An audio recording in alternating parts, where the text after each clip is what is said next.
এই clay jewellery কালেকশনটা আমাকে স্পন্সর করেছে শর্মিষ্ঠা মন্ডল।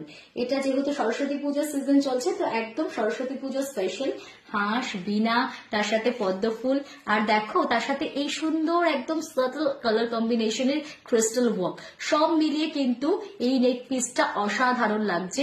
আর তার সাথে সুন্দর একটা রিংও আছে, পদ্ম পাতার উপর পদ্মের কুড়ি, আর এই সেম যাচ্ছে ইয়ারিংটা। এই ফুল সেটটার প্রাইস থাকছে অনলি 450। এখন clay jewellery is quite expensive, তো তোমরা বুঝতে পারছো শর্মিষ্ঠার কাজ কিন্তু যথেষ্টই রিজনেবল, কিন্তু কোন রকম তার সাথে পারফেকশনে কম্প্রোমাইজ না করে। তো তোমরা যদি শর্মিষ্ঠার কাছ থেকে এরকম অসাধারণ কিছু কালেকশন দেখতে চাও, 8777630464, রিপিট করছি 8777630464, এই নাম্বারে ওকে যোগাযোগ করে নিতে পারো। ওর কাছে সিলভার অক্সিডাইজড, ব্ল্যাক পলিশ এবং মিরর জুয়েলারি, এমব্রয়ডারি জুয়েলারি, আরো নানান রকমের অনেক কালেকশন অ্যাভেলেবেল আছে। তোমরা চাইলে ওর পেজ ভিজিট করতে পারো এবং ওর থেকে কালেক্ট করে নিতে পারো। তারা